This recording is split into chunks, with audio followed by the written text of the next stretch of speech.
We finished week 4. First quarter of the season, the numbers are in. The second preseason is completed.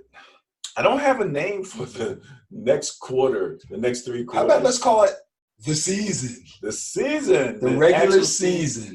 Well, a couple things are happening to start the regular season, right? We got some people coming back from suspensions and things like that. So there was a whole set of group of teams who were playing without particular players. Yes. Having to make do through that first quarter. So now, except for a few, maybe a Kareem Hunt who won't be back till after week 8. Right. But now, so we had some new injection of talent, things of that nature, and some things happening. So what we're going to do first is we're going to take a look at the top 5 based on the Sterling Net Point Power rankings that I so boldly claimed to produce here. So let's go here. Let's go here. And we're going to start out with Tide, ranked team Tide. And what you'll see there is Tide stands for turnover differential.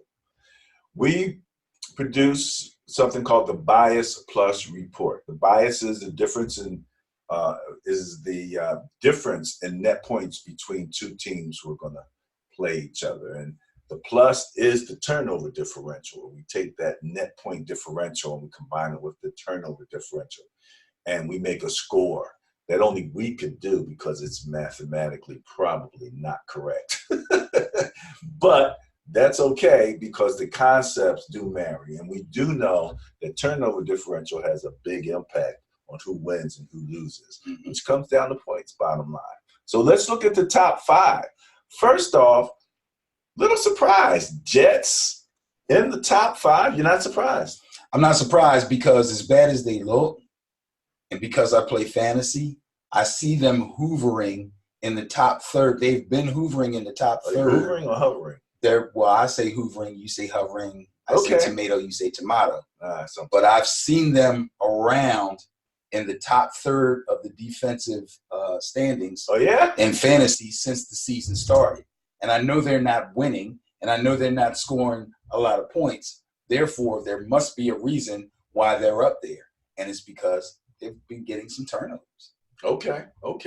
Aggressive defense, I'm probably trying put in some bad positions. Absolutely. First of all, their rushing stats are probably deceiving because teams have been throwing on them a lot. Actually, they're getting run on and thrown on, so I shouldn't even really say that. But the bottom line is they find themselves in comeback mode quite a bit. Okay. And they've been able to get some turnovers. Packers are actually tied with them. Sometimes I'll go down to a 6th place or something like that when you have a tie because, you hate to say one over the other. But bottom line, both have 4 or plus 4 in the turnover differential. And again, I want to remind people, turnover differential is one of those statistics that has where a team can be in the positive or in the negative. So about half the teams at some particular point are in the negative, both in turnover differential and the net points, which we'll get to. But 4, and you've been kind of cheering on or talking good about commending the Packer defense. Well, I'll tell you this. There were 2 defenses that I was really following that I didn't think were getting the kind of discussion that they should have. One was the Buffalo Bills, who the pundits have picked up on and have been discussing. And the other one was the Packers. And then they played the Eagles. And I was like, oh, come on. So I'm going to give them another chance. They got a tough one coming up this week. We'll talk about that in the bias report. But they're sitting in 4th. I like that. Let's see if they can stay. The bias was with the Packers, and the Packers in were that home. particular game. That's correct. And I was extremely disappointed in this. Your boy, Durante? Yes. Got hurt? Yes. So once he went out the game, I remember you talking about him, and you basically proclaimed him like the number 1 receiver. Absolutely, without a doubt. And I wondered if your thoughts on him are painted somewhat by your fantasy numbers.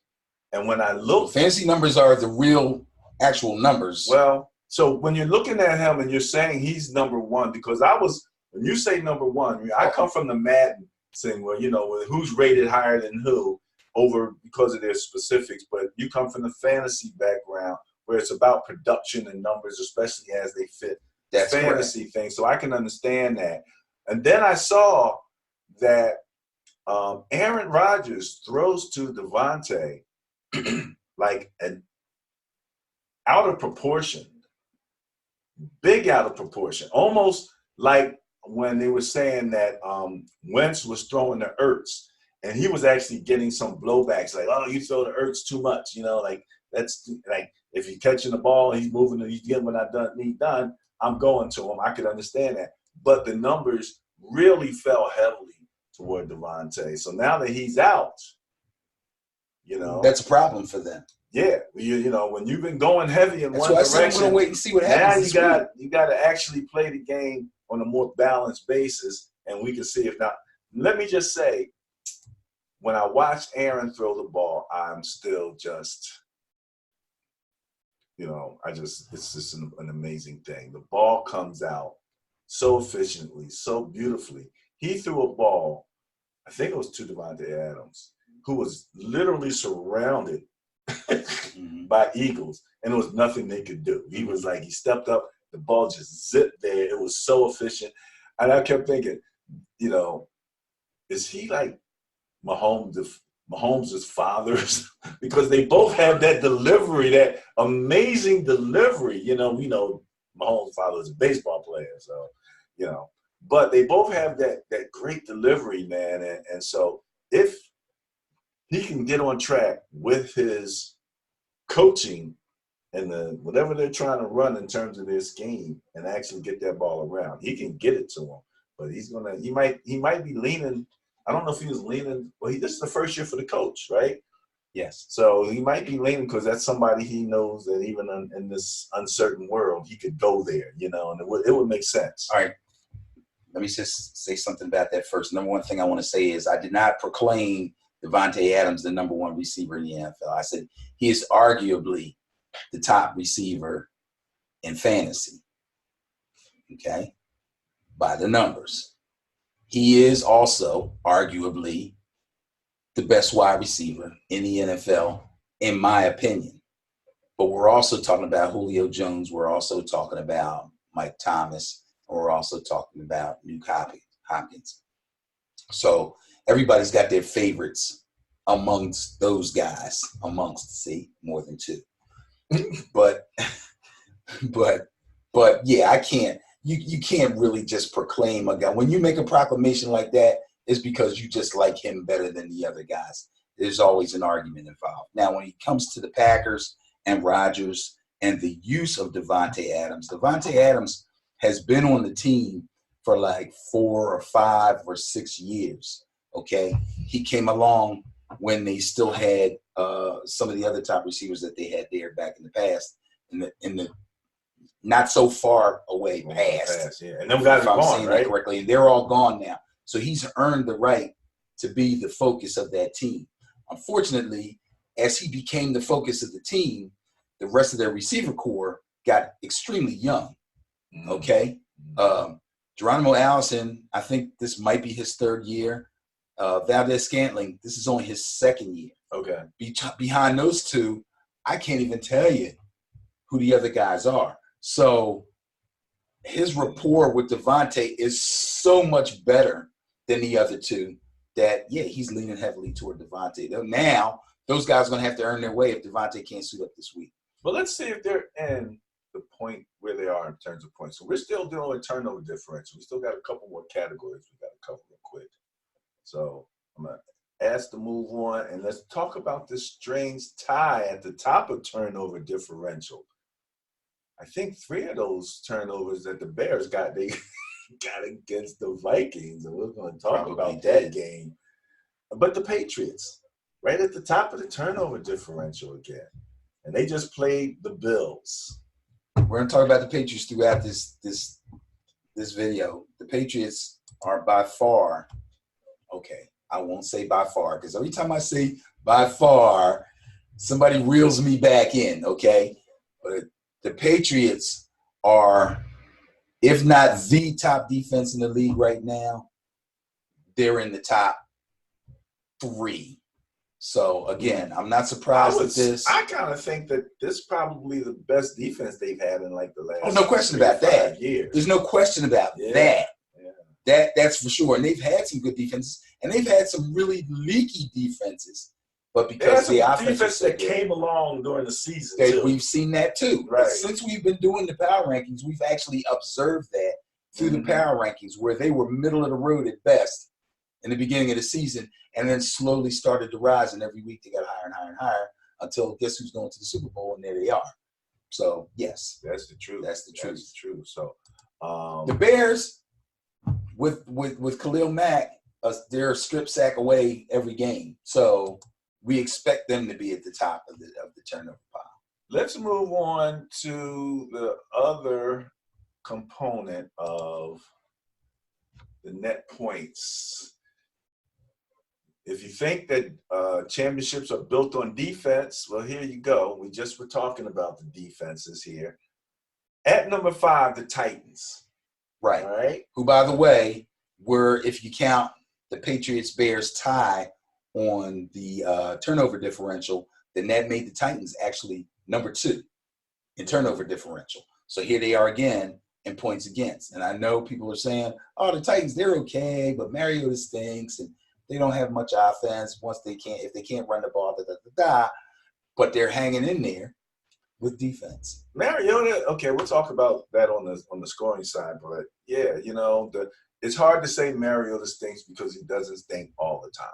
Well, sometimes he plays good. To some people, that means he stinks, because if you either play well or you don't. But we're not talking about offense now. My point is defense. My point is, because of the way people see the Titans, they may be surprised to see them at number 5 in points against. Teams don't run up the score. Dallas in 4th place with 56, only 2 behind my Niners. Did I do this? Did I put my hand on? You just did. Okay, great. My Niners at 54 in points against. Now, you saw we were not in the top 5 in turnover differential. That's correct. That's how well the defense played in the face of 5 turnovers against the Steelers. It was a turnover fest, and it probably portends bad things in the future. Because and I'll say this now, the things that kind of screw you up during the regular season kill you in the playoffs. And if they don't get this turnover thing right, it's going to be the death of a really good offensive system, and time where they're doing some really good things. So that's something that I'm really afraid of. But let's go again. Bears, points against, that defense is amazing. And as amazing as that defense is, look at the differential now. We have to add the skew in here. The Miami Dolphins skew. All the numbers of the teams who played Miami, the Miami Dolphins, are going to be somewhat skewed. I would say the skew is really a skew offensively, because everybody's going to hold them down. So when we talk about points against, yes, there's a skew, but it's not as bad as it's going to be for points for, because they can't score on anybody. Points for. Let's go. Let's just go ahead there, because that's the next step in this movement toward net points. And let's see who's doing the scoring around here. People have been beating up a little bit on the Rams. Here's your skew. They're 5th in scoring. Patriots up there, 4th in scoring. Bucks. The Bucks play Miami? Nope, that's earned. That's earned. Every one of them points has been earned. That was on the Rams. Every one of them points was earned. That was on the Rams, right? No, they were already hoovering. Rams just pushed them up a little bit. The Rams game pushed them up some. Well, no, they scored 50 points on the Rams. Okay, that's nice. You're going to call that a skew? No, I'm saying it wasn't a Okay. skew. I'm They've saying been you a said top it's earned. I'm scoring- saying it's earned. 50 points earned on the Rams. Yeah, 50 points is earned on the Rams. Their ranking now does not come off the Rams game. They've been up there. That's my point.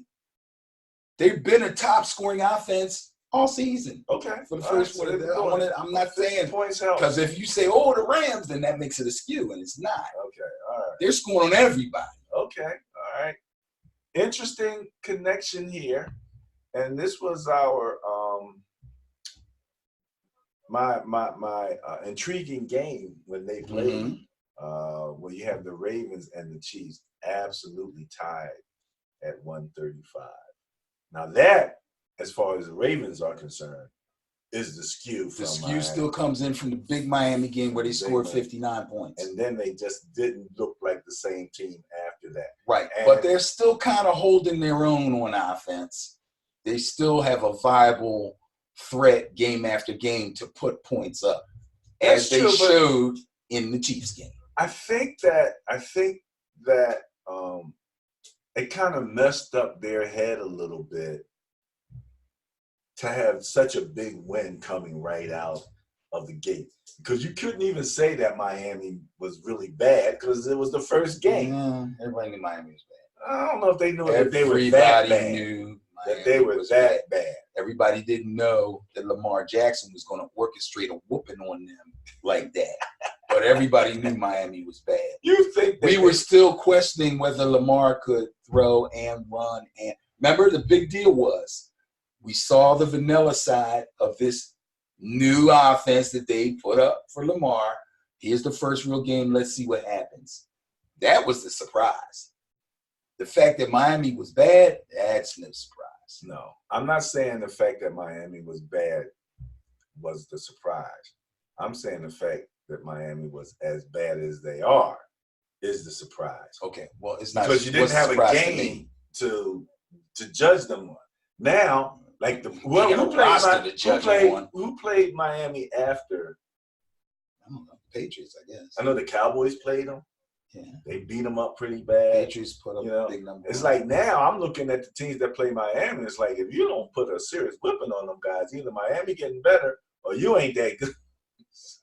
even if your offense is challenged, their offense is so challenged that you should still beat them handily That's what I'm because they saying. can't win if they can't score. That's what I'm saying.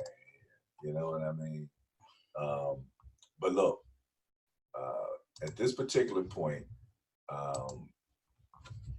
I just didn't know if it had sort of messed with the Ravens' head a little bit. Maybe they might have thought they were a little bit better than what they actually were. So that was my question. That's why I said that. Okay. So the Sterling Net Point Power Rankings is all about net points. And the net points is that differential we just showed points against. We just showed points for. And those teams that are in the top 5 are generally the teams that you're going to see, qualifying first and foremost for the playoffs and things of that nature. They normally have the bias going for them going into a game. So let's look at them again. We have the Ravens with 35. I think the Ravens weren't they like number 1? So They were 1 or 2 the last couple of weeks. And Yes, they pretty much don't. the skew's running out. The skews, yeah. It's all going away from the Chiefs. Net 41 points. That's a good, healthy net right there. That's good. Pretty good. 49ers, net 42. We struggled a little bit with the Steelers. We were able to finally get it in gear. Cowboys maybe have a little Miami skew built in there, but we shall see. A lot of questions. Just real quick from you on the Cowboys, the big question is the contract with Dak. Pay him, don't pay him. Where do you stand in terms of that whole contract thing? Jerry Jones is a tough guy to think about, so I'm going to try not to think about him, and I'm going to do the old if I was the owner thing, okay? If he asks for, and I'm not exactly sure where they are numbers-wise now because they haven't said they offered this, he's asking for that. We're still in the ranges that people were talking about early on in the season. So let's just say he said 35 million. And they said, right. Okay. So now Wentz signed for what, 32? Okay. So it's obvious that Dak thinks he's better than Wentz. It's obvious that Dak thinks he should be making more money than Wentz. It's obvious that Dak has valid reasons for saying the things that he says. So if they were in if the Cowboys management was in a let's wait and see, Dak's pretty much showed them everything that they were looking for. I mean, he couldn't be much better than he's already been. They beat them up a little bit for the game that they just lost to the Saints. No, that's irrelevant because everybody has a game like that. The Patriots just had one with the Bills. Nobody's saying, "Oh, Tom Brady, oh my God, I think he's done." So, he doesn't have many more questions that need to be answered. But it seems like the pressure is kind of off now. It seems like he's content to bet on himself and have a really good season, make the playoffs, win a playoff. At this point, winning a playoff game, he's already done that. Wentz still hasn't done that.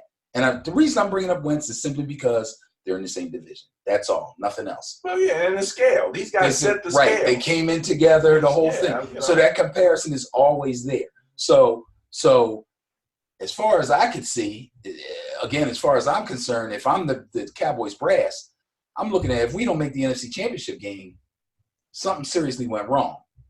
Okay? Dak believes he can do that. He believes he can lead this team as it is right now to the NFC Championship game at minimum. Okay, so he's going to get his scale. His scale, do you think it's tied to how far he can take them this season? In his mind, in Dak's in Dak's mind, he is trying to prove to the organization that $35 million he asked for and they scoffed at, he is worth. So $35 million. That's the only number that I heard that came from his camp. Now, you said something interesting, and I hadn't really thought about it like this when you said he's going to bet on himself. Yeah, that's a lot of that saying. Going on in the NFL yes, nowadays, it is. And people are, forcing their way off of teams, and they're like, okay, if you don't want to pay me, I don't consider that betting on yourself. that Dak, when it comes up to it, assuming he doesn't get hurt, that's his big risk right now. But even if let's say if he got hurt right now, he could. From what I've seen of players who got hurt, who are all-stars, like what's the safety that went from the Seahawks to the Ravens, and he had broke his leg, but he's right now. So they paid him, right? Like he was okay. Like the injury didn't, they didn't really subtract for the injury, right? So assuming that he has an injury that he expects to come back from pretty healthy, whatever. But long story short, if you're starting at 35. Is it a possibility that Dak might just take it to the point where it's like, if you don't give me my number, I'm looking at the open market? No. How many years does he have left on his contract? Is this it? He's right with Wentz. So if Wentz had a year or two left, then he probably has a year or two left, which means, yeah, he wants to renegotiate and get paid what he's worth, which most teams do pretty readily. It's just they don't like the number. So he said, I think I'm worth $35 million. You think I'm not. So I'm going to show you that I am. Okay. Either somewhere along the line, they're going to say, okay, come on in, let's do it. Or he's going to play out the season, and then he's going to bang him for another $1 million. The irony of all the quarterback contracts is sitting right here in front of us at number 1, Patriots, at 95 net points, an obvious, clear superiority in terms of net points to any of the other teams. And if you're looking at quarterbacks and you're looking at Tom Brady, other than the fact of Tom Brady's age, the Tom Brady model where he's not the highest paid quarterback Mhm. in the league. Mhm. Yet most people would say, other than Madden, who maybe wants to rate Mahomes a little bit ahead of him, maybe talent wise or whatever. But long story short, the best quarterback in the NFL right now is not making the most money. It's kind of like By that time choice. has passed. Yeah, yeah. And then again, he might be making the most money because he is winning all of those Super Bowls and all the residual money that comes to you as Right. a result of that, Right. which is not contract. Right. This is Which NFL contract. which kind of helps him make the choices that he makes. Absolutely, absolutely. It's an amazing thing when you're looking at the net points to just know who the big dogs really are, who's really getting it done, or at least got it done through the first quarter. Right. Now, who's going to stick and stay? That's the next big question.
Hi, my name is Barry Sterling Mitchell. I produce the Sterling Net Point Power Rankings. My name is Ben Dickerson. I'm a fantasy geek amongst us. He's the speech therapist. Amongst us would be if there was more than two. Among us is just for two, right? So it would be among us. Real quick, let me just say we got a couple of really good friends, mutual friends that have been under the weather. I'm not going to say their names. They know who they are. We're glad that they're back on the mend. Okay, we got some mutual. You gotta tell me who they are. I have no clue. Who's a mutual friend?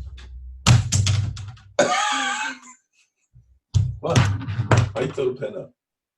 Sly and LaSalle, dog. Who Oh, yeah. Okay, you're right. Well, okay. We'll move on beyond Are you that. kidding me? I was focused on football, man. That was new. You had to give it to you. You should just let it go. I know. I should. But My hey, pen back. hey, you know me. I got to question what's going on. All right. Hey, look. So